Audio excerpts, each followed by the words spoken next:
Hello everybody, my name is Ian Kirkpatrick. I'm an author, idiot, and loin streamer, and today we're going to be talking about the negative impacts of reading. That's right, there are negative impacts. It is not all reading is good reading, and reading will only result in good things. I know. I think it's a little bit of a spicy, a little bit of a controversial opinion, but I think it'll be interesting to discuss. And this isn't a condemnation of anybody, but I do think that I want to share some observations that I've had or experiences that I've had to talk about these things, and then let me know if you've had any negative impacts. Now, I know, it sounds like, and I should know this because it's involved in my Westies series, where it's like, oh, you're going insane from having read a novel. Well, we got to institutionalize you. That's part of that. That used to be, there was a stigma. I think you can still trick yourself by consuming too much of things, but we'll get into it. Before we get started though, number one, if you enjoy what I do here on the channel, please remember to like, share, and subscribe for more. Number two, if you would like to be featured on the channel, check out the links down in the description below. The number one way to be featured is through Leigh, the monthly prompt writing contest where I give you a prompt, you write a short story using that prompt, and on the first Monday video of the month, we bask in your creativity. The second way to be featured is if you are an indie author and you have a book out or a book that is coming out. If you submit the first chapter and the cover to the Fresh Meat feature, that chapter will be read here on the channel to hopefully help more readers find your work. And the third thing is, if you would like to check out any of my books, they're available at any of your favorite places to get books. With that said, let's get into this. I only have a couple of points and I will look forward to your guys' thoughts. Again, I am an idiot. I only present things to start discussions, to talk about things, to talk about experiences, what maybe I have observed, maybe my perceptions are wrong. I mean, obviously they often are, but I don't think that you can necessarily get an expanded perspective on things if you don't really take the chance to see other people's perspectives. Everybody is always, not everybody, I don't want to do infinitives, okay? There is a lot out there, a lot of conversation that has just started to create argument and that has gone into to make winners and losers or to humiliate somebody instead of just listening. Or it's so easy to take somebody at the worst version of what they could mean instead of just asking questions. And a lot of misconceptions or arguments, I think, come from assuming the worst about somebody and just not understanding what they're trying to say. I've run into that multiple times myself, and it's never a good feeling when somebody you say something benign and somebody just takes it as the worst thing that you could have possibly said, and you're like, I don't understand how we got here, but that's where it's at. So the first negative impact that I want to mention is that it can actually create less empathy. And I don't even think that is a hard thing to notice, because I think that if you, consume too much of certain types of stories, then it can actually have you start villainizing people and seeing people as less as individuals and more as a stereotype that should be stereotyped, because look at how they are always acting in these books. And I do think that when you get constant exposure to something, you can really start believing it, even if you don't really realize it, which is something I think is really helpful to bring in conversation about books and the different ways to interpret something, because I always learn something from listening to how other people interpreted the same thing that I interpreted. The other way that it can actually create less empathy is by seeing how caustic other people can be, that it actually causes you to be against them. So obviously something that has been in a huge part of discussion in certain spheres recently is a lot of demonization of fiction by women. And I was sent a video a couple of weeks ago at this point that was called How Feminized Literature Has Ruined Modern Writing or something. And it just had, I'll put a screenshot on the screen because now the name of that video is changed. But there's been a lot of how women ruin writing and this is why. And it looks at certain types of fiction written by women for women and says this is why it's ruined, and then generalizes. The thing that irritated me about this the most was that it put freaking My Dark Vanessa right next up there to Come for Bigfoot. And they're completely different books. And you're going to say that they are the same thing because they're both written by women, and they're both garbage because they're both written by women, and then you're just going to mock it because of the cover.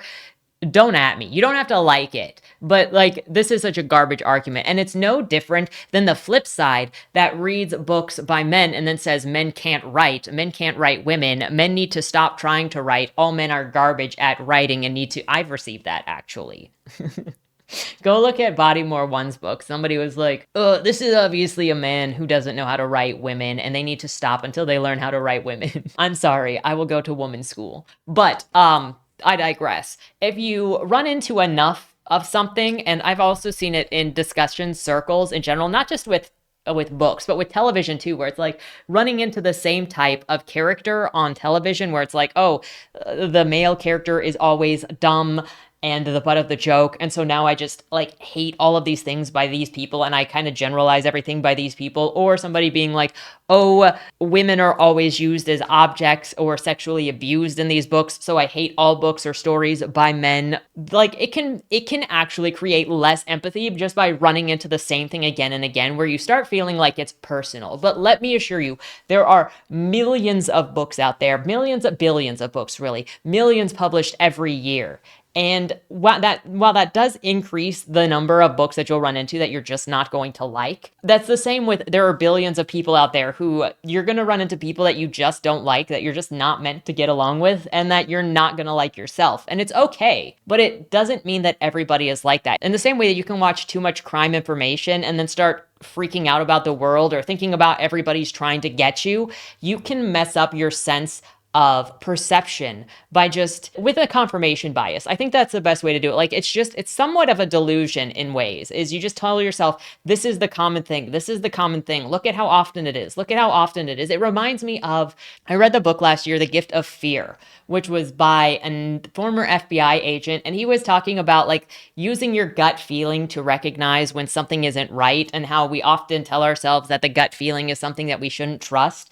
And then he went through all of these different scenarios where bad things happen. While he is right that there are bad people out there and we need to read situations, I also think that he went overboard in like how many bad people he'd seen because he worked for the FBI.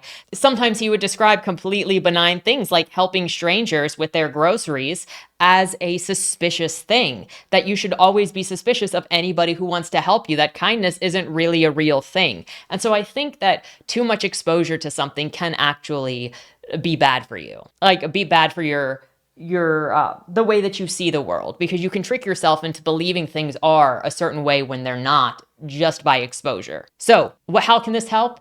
Read widely, and talk to people. I think those are the best ways to work with it. Another negative impact of reading is porn addiction, which I also think has been a talking subject in recent years. And it's also a spicy subject. I've sort of covered it before, and I'm not trying to say any sex scene in a book is pornography or is bad for a story. I have never said that. And I also make a distinction between sex scenes and spicy scenes. And I'll quickly define those so you get an idea of what I mean. A sex scene can be as little detail or complete detail. It can go anywhere on the spectrum, but the point of a sex scene is for the character. It's not exploitive. It's not for the reader to feel fulfilled from, to self-insert on, to watch these things happen for personal fulfillment, but it is for the story. It is for the characterization, for the relationships, which is why it can go on either direction. I tend to write less detailed sex scenes, but I hope that it comes across what the relationships are in those sex scenes, and that the sex scenes usually imply an emotional state or a change in the relationship most often. Anyway, I think the most graphic one is in Dead End Drive, and that's because something happens in a sex scene in Dead End Drive. But still, you can have them in any level. Bret Easton Ellis writes completely detailed sex scenes. And in his book, The Shards, that's a book that is very much inspired by himself when he was 17 and like still coming to terms with being gay. I think he was still in the closet, and it's kind of on the cusp there because he's got his girlfriend Debbie at the time. And it like goes into full detail of the situation. And what I've heard with Bret Easton Ellis when it comes to writing sex scenes is that he believes that if you're going to write something, don't glamorize it. Write it in its full ugliness. And so in The Shards, when he is with his girlfriend, they're getting heavy and he is like doing things with her and he is just like not into it, and it's describing how he's not into it, and it's describing how he can't even get hard from it, and just how awkward the scene is and how it awkwardly ends. And it really shows you the dynamic of that relationship. So it's not for fulfillment. It's not a fantasy. Whereas like if you look at stuff like Fourth Wing, where you've got the sex scenes where it's like, I'm gonna worship you, baby, and he's so good that she came 16 times, like that's not for the characters. That is for the reader fantasy fulfillment. Another one that Bret Easton Ellis does, I always use him as an example because he writes really graphic sex scenes, but not for personal enjoyment. As far as I can tell, I mean, maybe, but who am I to assume? But another one is in Glamorama, where he actually writes a threesome between two men and a girl. And it is so awkward because Victor doesn't know what to do with himself. They don't all fit on the bed. There are descriptions of like noses going into armpits because the limbs are just moving around. And like Victor is like sitting back at some point because he's like, what the frick do I do? There's like nowhere for me to get in. I don't want to be involved in some things.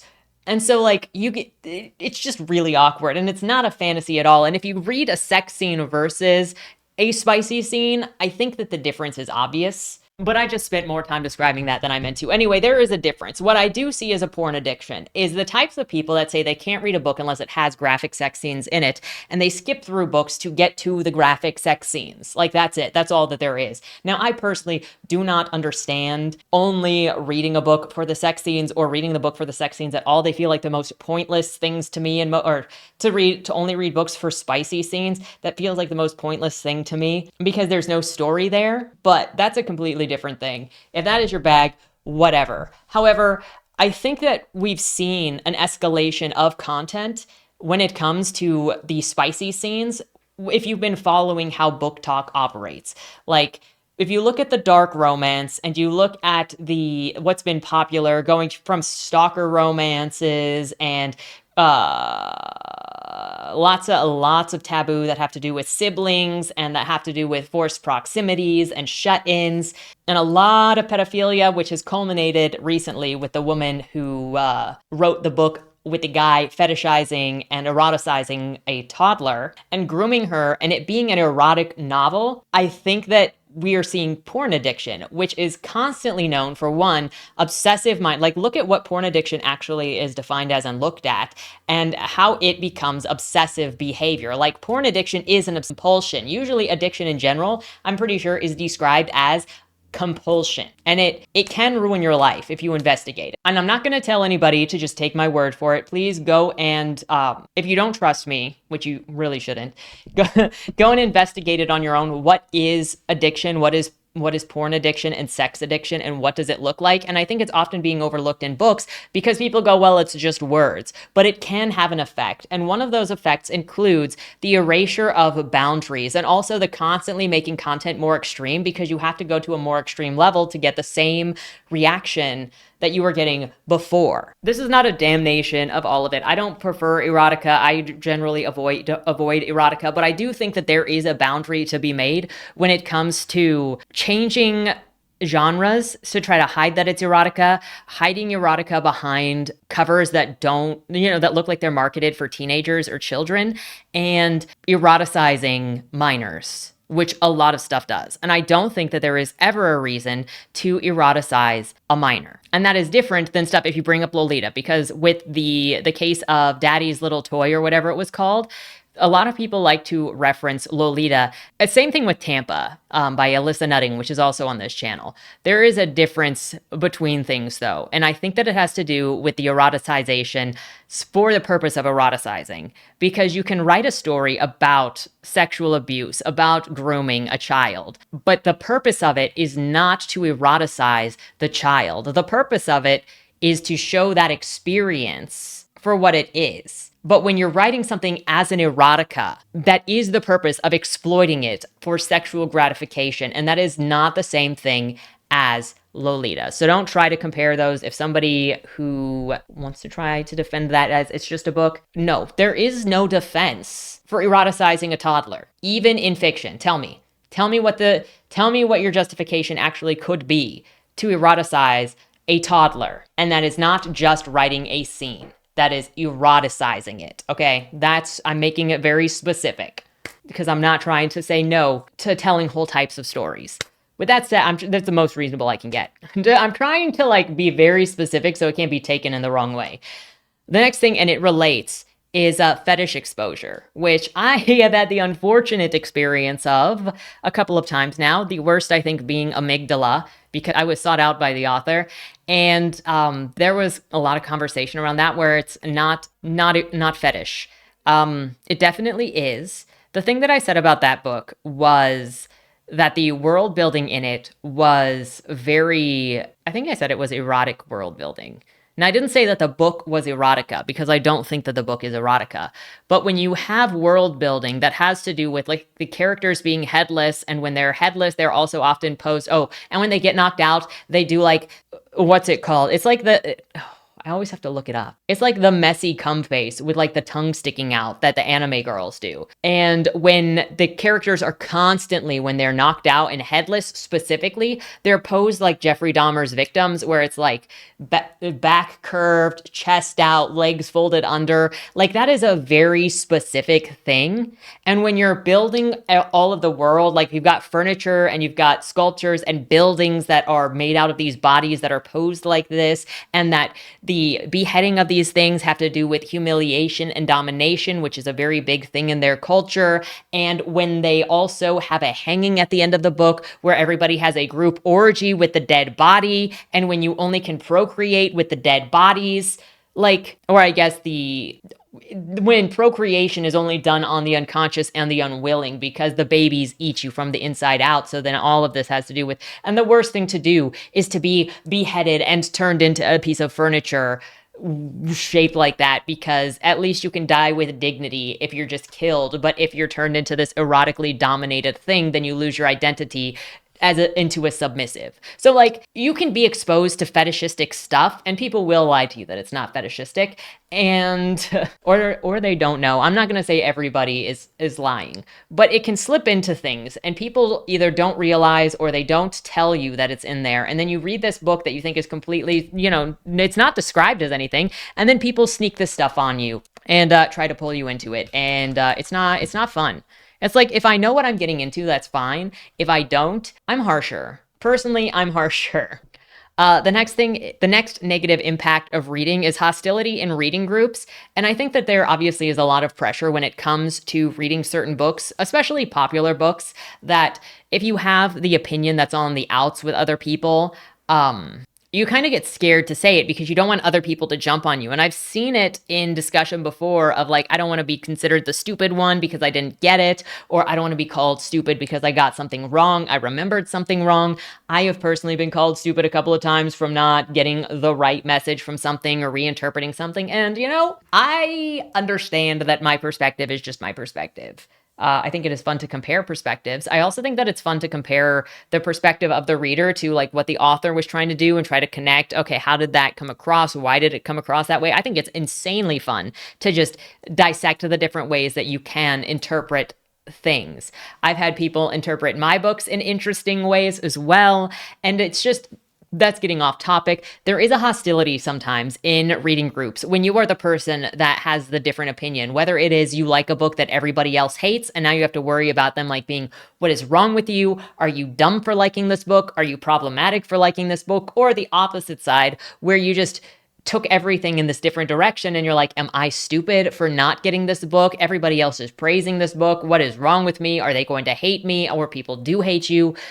Following up with that, another negative impact is the hostility from the author, because if you're interacting with the author and you're reading their book and you don't take things the way that they want it, you can get hostility that way. And it can be quite the experience, especially the bigger the author. I think that it often has a bigger impact because now you're dealing with somebody who has a fan base of sorts. And it's not even to say that the fan base has anything, but it's just like almost sometimes can feel like talking to a celebrity, but depending on who you are. But then you can just end up getting jaded because you had bad experiences with the author. And I know for certain that I've had a couple of times, I like to do things where I can give authors a chance where they may not be findable or read before. So like that's why I'm doing the summer program, where if there's a book that you want me to read, whether it's one that you wrote or just something that you like or something that you want my opinion on, you submit it and I'll select it and do a weekly book discussion like I normally do, but it'll be from you guys.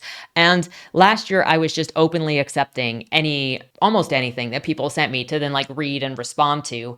And I've had a couple too many bad experiences from authors asking me to read their stuff and becoming hostile that I've considered shutting that down a couple of times and just not, because I don't want to deal with upsetting authors. I don't want to deal with personally feeling like I'm a bad person just for reading. Like, I don't recommend anybody watch my reviews if I talk about your book, but I'm just going to tell you what I see. And it may be right, it may be wrong. It doesn't change the experience I had with the book, and that's all. But hostility from the authors can really jade and like really separate. And I've ended up feeling really, really alienated from writers for this. Fortunately, I have some really great writer friends and cohorts that I really respect and I really adore.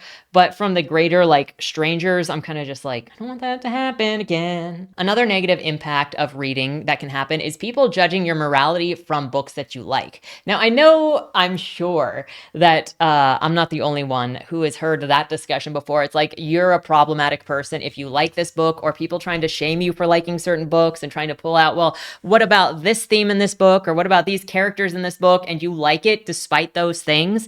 And sometimes you can get rid of the nuance that is actually in the book, or you're not relating the book to the author, because what's actually problematic here is the people don't like the author, and now they're judging you for not either knowing about the information of the author or caring about the information of the author, because you separate the author slash artist from the artwork. And again, that can create like this fear and this hesitancy to interact with other people, because you're not really sure if you are going to be picked apart or questioned. And usually the only people that really care about their morality being questioned or insulted are moral people. And then the final thing that I can think of at the moment for negative impacts of reading is disillusionment. So when you think of like video games, or when you think of movies, or when you think of music, there is so much effort and so much time and other things that go into them, because you have to like learn the programs. Or with movies and television shows, you have to like get a cast and get all of the equipment and work in a time schedule and then cut it all together, and like it's very intensive. And with any sort of physical art of a kind or music, you have to learn an instrument, you have to record things. Like, there is so much that goes into it. But for some reason, when people think of books, they just think that it is words on a page. And many people, I've noticed, don't really respect the art form of books and like what the medium of books and novels and prose is compared to movies or games or television, like how it's different, what the strengths are, what the weaknesses are. And many instead use it as like a stepping stone to try to get a movie or a video game, because they can't do that themselves. I know that Luck, which I did a review on forever ago, was written by somebody who was a screenwriter and then was just trying to get books out. I think that was on his website, so that he could pitch them as movies. And I think I said Stuart Turton's books feel like they were written to be movies. There are a couple of authors that I've read on this channel. Will Jordan's book also felt like it was written to be a movie, especially from the way that it did like screen cuts basically in the story, just to see different sides of the fight scene, which is how you would see stuff in like a war movie. But it doesn't really work in books, because you're not getting those camera feeds. And so you can end up with a disillusionment. Oh, and there are so many people that also just see books as gig work, because you can just obviously pound it out all by yourself and then just put a bunch up there. You've got the 20 to 50K people, but you don't really see people doing this with video games or movies as much, because it is so expensive. And that's not to say that there are not just commercial video games and movies and television, because there certainly are. But it's not in the same way as books, because as a writer, you can just do it as a single person and then just boop, boop, boop, boop. And so you can run into a lot of terrible things that have very little effort, because the book isn't the point. It's either making money or getting to a different medium, getting your name out there to be a different medium. I know that some people have done it for comics too, is to have done novels to try to get to being turned into a comic as well. And for me, it's just sad. Like, I love all of the different art forms. I think there is a strength in all of the different art forms, and it is important to respect the art form to best serve whatever story you're trying to tell or whatever feeling you're trying to evoke, whether it is a movie or television or games or novels or short stories or movies or music or images or sculptures. I think all of them have something that is so specific to that art form. And photography, that's another one, that you can't just do in another. And that's also why it's so obvious that there is something wrong, like with Disney taking the animated films and making them live action, because it loses something, because there is a beauty in that specific art form that only that art form worked for to tell that story. And it's not making a live action in many of the cases to tell a different story using the benefits of that art form, which is the live action, but rather stripping it from something that makes it that was part of the magic, if that makes sense. So then you can get disillusioned. Obviously, we've seen it in the movie industry. I've been experiencing it with books, as I just like, oh, look, another book that's actually a movie script. Oh, look, another copy-paste book. I mean, there are many reasons why stuff exists, so, whatever. But you can get disillusioned very quickly with just how much is out there. And so, I would call that another negative impact of reading. With that said, those are my things that I have noticed. Let me know if you've noticed those things. Do you agree? Do you disagree? Have you noticed any other things that might be a negative impact of reading? With that said, looking forward to your thoughts, looking forward to the thoughtful discussion. I hope you have a great weekend, and don't die. Was that Wayland Cross in the trunk? Do you know, or is that something that's still being figured out? The person in the trunk was not Wayland Cross. Is he in trouble? We don't know who did it, but as the owner of the car, the longer he's missing, the worse it looks for him. Cross isn't a killer. For the last couple of years, the average number of murders in Baltimore has been over 300, and it's been going up. Mind you, that's only whatever the badges count as official murder, and believe me, there are people that don't count when they die. Wayland? If you're down here, tell me. I'm not talking to the badges, I've been looking for you. They found a body in your trunk. Why? Did you do that? To the left. Plain black letters read along the wall. You walked in the corridor. Once that ends, you chose the dark is on the right. My vision goes blurry, flickers black and black and black for longer intervals until I can't see anything at all. I'm not screaming anymore, but my voice echoes back to me. Where the hell am I? You're dead, Josephine. Even smart people do stupid shit sometimes, right?